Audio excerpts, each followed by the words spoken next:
So today we're going to start our chapter number 9, Queen at the Skies.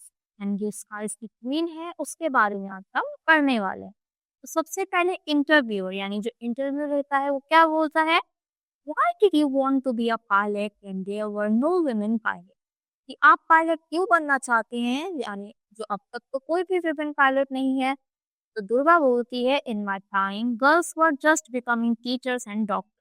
तो मैं देख रही हूँ कि आजकल के समय में जो टीचर्स है, वो जो गर्ल्स है वो या तो टीचर बन रही है या डॉक्टर बन रही है। I thought I should be completely different. और मैं सोचती हूँ कि मैं सबसे ही अलग बनूंगी कुछ। And I had read a poem as a child about walking the skies and that had fired my imagination about flying. तो मैंने जब मैं छोटी थी मैंने पोएम पढ़ी थी स्काइस के बारे में, कैसे उसको वॉक करते हैं, कैसे जाते हैं। तो तभी से मेरे इमेजिनेशन में वही सब चलता रहता है।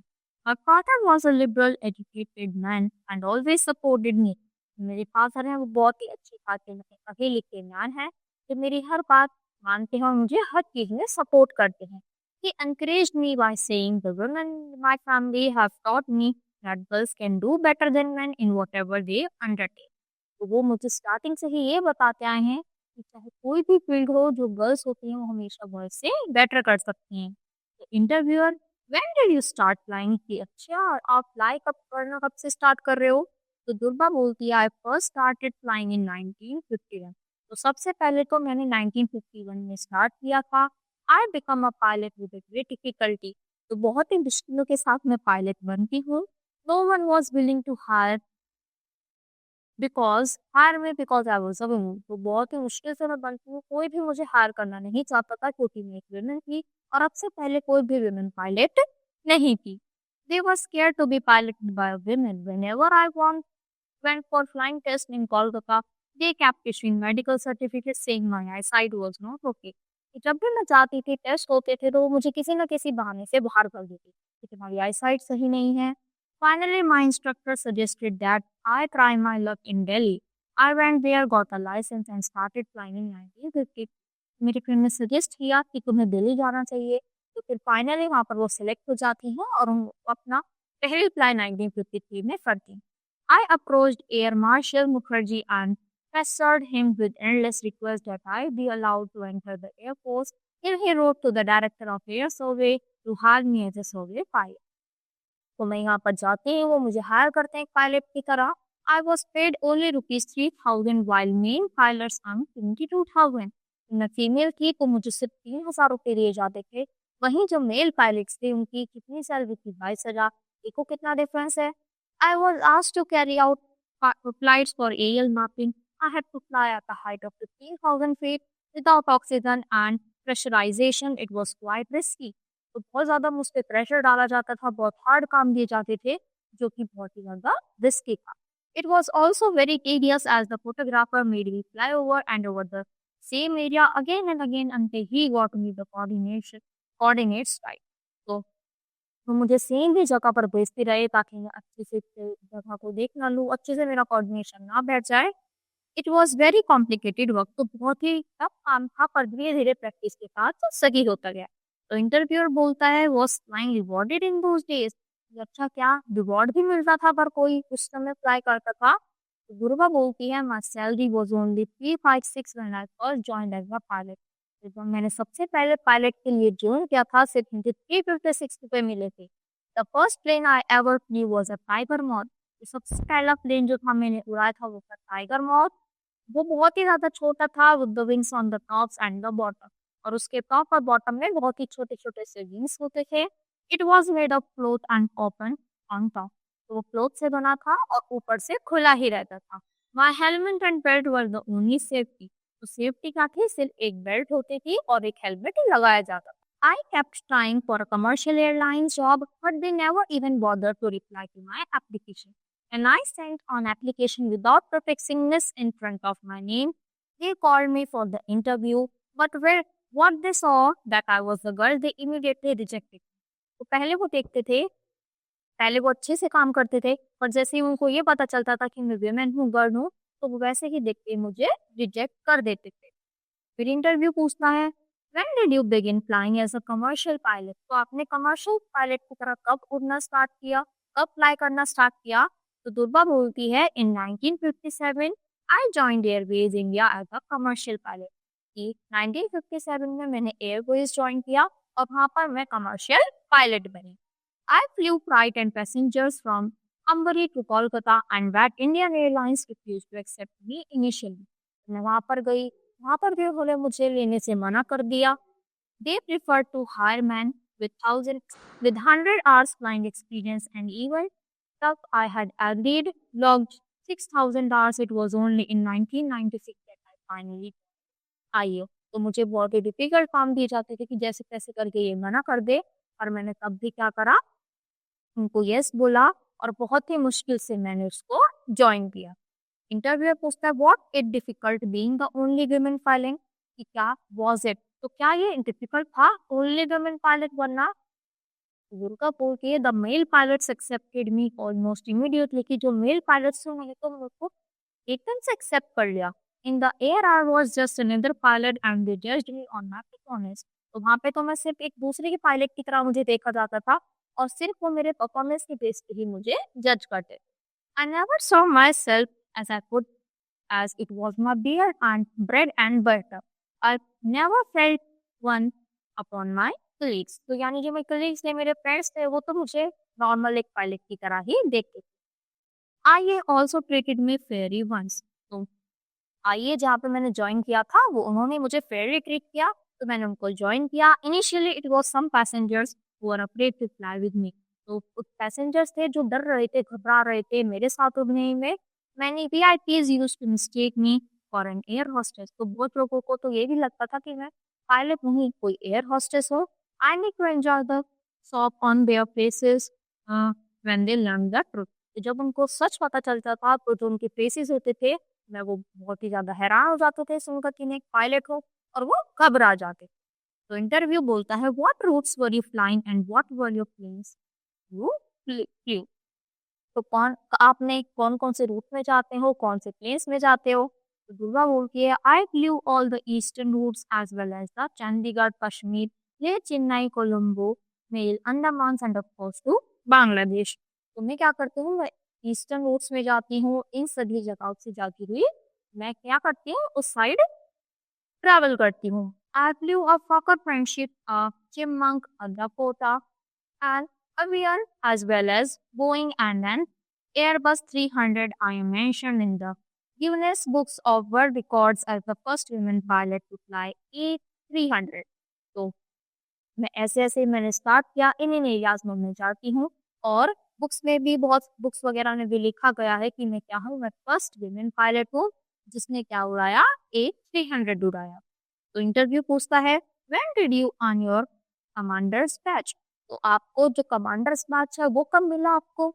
तो for getting in command I have to go through so many test that I almost give up in despair. तो बहुत सारे टेस्ट पास करने होते थे। It was only in 1977 that I became a commander and the captain Durga Durga Banerjee. तो 1977 में मैं commander बनी, फिर कैप्टन बनी। I went to the US as the Indian representative at the World Lady Pilots Association gathering। फिर जब मैं दुबई यूएस गई तो वहाँ पे मैं इंडिया के एक रिप्रेजेंटेटिव की तरह गई थी, यानी मैं इंडिया से आई हूँ तो हर जगह के लोग आते हैं, तो वहाँ पर भी मैं गई। फिर इंटरव्यू पूछता है which are some of your most memorable flights, कि अब आप हमें कुछ आपकी अच्छी यादें बताइए, जो आपकी अच्छी फ्लाइट्स थी जो आपको अभी तक याद है। तो my first solo flight when my sister and I flew alone to Delhi to attend the international fair and my heart was bursting with joy। तो सबसे पहला तो मुझे जो मेरी फर्स्ट सोलो ट्रिप थी, जो मैं अपनी सिस्टर के साथ गई थी और हमें दिल्ली तक जाना था, तो मैं बहुत ही ज़्यादा उसमें खुश थी। I felt I had finally achieved my dream. उस वक़्त मुझे ऐसा लगा कि फाइनली मैंने अपना ड्रीम अचीव कर लिया है। I also remembered flying DCs in Arunachal Pradesh to drop food packets. तो फिर मुझे वो भी याद आ जाता है कि जब हमने अरुणाचल प्रदेश में फूड पैकेट्स को ड्रॉप किया था। I applied to the government for flying food and ammunition to soldiers during the Sino-Indian Indo-China War। तो मैंने उसमें फॉर्म में अप्लाई किया था, जब भी वॉर्स होते थे तो हम खाना डिस्ट्रीब्यूट करते थे। I remember the anguish of the soldiers who were starving. मुझे अभी भी याद है द सोल्जर्स भूखे मर रहे थे, हमने उनकी हेल्प करी। I didn't even have on my uniform और उस वक़्त तो मेरे पास यूनिफॉर्म भी नहीं थी। आई जस्ट वोर a salwar kameez and when we landed for full in a small town, people were surprised to see me that they thought me might be spies. Another time I remembered racing against the clock as we were flying with the marriage party on board. We landed to an airport space in the nick of time before the auspicious hour for the wedding party. तो जब उनकी help करने गए तो उस वक्त मैंने uniform नहीं पहनी थी, मैं नॉर्मल सी ड्रेस में ही जाती हूँ। तो सलवार कमीज पहना था। जब हम लैंड करते हैं तो लोग बाग हैरान हो जाते हैं, ये पायलट है और इसने हमारी हेल्प करी। फिर ऐसे एक वेडिंग होती है, तो जब वेडिंग कंप्लीट हो जाती है तब हम वहाँ पर जाते हैं। फिर अब इंटरव्यू क्या पूछता है, एनी डिजास्टर्स और स्कैरी मोमेंट्स, कि क्या कोई गड़बड़ हो गया हो या फिर कोई बुरी दुर्घटना। और बोलती है I remember learning without communication aids in the paddy fields in dense बेहाल। तो मुझे वो याद है कि कम्युनिकेशन नहीं हो पाई थी। जैसे हम बैठे-बैठे देखते हैं कि वहाँ पर क्या हो रहा है, सब रिकॉर्ड होता है कि वेदर सही है, अब तुम्हें राइट चलोगा। तो जो कम्युनिकेशन है वो वहाँ पर नहीं हो पा रही थी एयर में और वहाँ पर। तो उसकी वजह से मैं बहुत ज़्यादा क्या हो गई, परेशान हो गई थी। The villagers thought we had landed from heaven. One of our most terrifying memories was when I was caught in a storm. तो जो लोग थे उनको तो ऐसा लगा कि हम एलियन हैं, हम पता नहीं कहाँ से आ गए, हेवन से टपके हैं। और सबसे ज़्यादा बुरी चीज़ तो ये है मेमोरी कि जब हम एक स्टॉर्म में फँस गए थे। We were flying over the Ganga and the weather were clear, कि हम गंगा के ऊपर से फ्लाई कर रहे थे और वेदर भी बहुत ज़्यादा बुरा था। From 16,000 feet, the storm threw us down to 12,000 feet and then to 4,000 feet. तो जो होता है, हम 16,000 की दूरी पर थे पर स्टॉर्म ने हमें 12,000 पटक दिया और फिर उसके बाद 4,000 पर, यानी उसकी ऊपर कंट्रोल नहीं था और वो उधर से ऊपर कर दिया था। I thought we would hit the ground, और हमें तो ऐसा ही लगा कि हम ऐसे ही चलते-चलते ग्राउंड पर हिट होने वाले हैं। All the engine causes had started freezing by then and the engines were choking as if they would fail. धीरे-धीरे करके जो सारे इंजन्स थे वो जमने लगे थे और ऐसा लग रहा था कि बस वो फेल होने वाले हैं, बिल्कुल भी हमारे कंट्रोल में चीज़ें नहीं थी। We just kept our courage and used all the strength in us to climb up again. तो हमने हिम्मत नहीं हारी, अपनी पूरी कोशिश करी और वापस से हम उसको ऊपर लेकर गए। God saved us. तो उस दिन तो ऐसा था कि भगवान ने ही हमें बचाया। When we returned to Kolkata, the engineers told us that the wings on both sides had only one joint left after this drama and may have fallen off anytime. तो बताते हैं कि सिर्फ एक ही जो वो है वो विंग बचा हुआ है और हम कभी भी गिर सकते हैं। फिर इंटरव्यू बोलता है एनी रिग्रेट्स, क्या आपको कोई है ऐसे कि आपको दुखी हुआ हो, आपके जो सोचा है आपने। तो Durga, I never married as I thought my career would not allow me to devote sufficient time to family life. मैंने शादी नहीं की क्योंकि मुझे पता था कि अगर शादी हो जाएगी तो मैं ये अपनी जो मुझे अच्छा लगता है इससे टाइम कम हो जाएगा, मैं इतना ज़्यादा टाइम नहीं दे पाऊंगी। I never took a day's leave in my life even for sickness but overall it have been great. तो मैं छुट्टी भी नहीं लेती थी कि बीमारी का बहाना लेकिन नहीं, पर मुझे इतना अच्छा लगता था कि मैं उसको पूरी तरीके से काम करती थी और ओवरऑल जो मेरी जर्नी है वो अच्छी ही रही। तो what advice would you give aspiring women pilots, की जो और वुमेन पायलट्स बनना चाहती हैं, आप उनको कुछ बोलना चाहेंगे कि वो इंस्पायर हो सकें आपसे?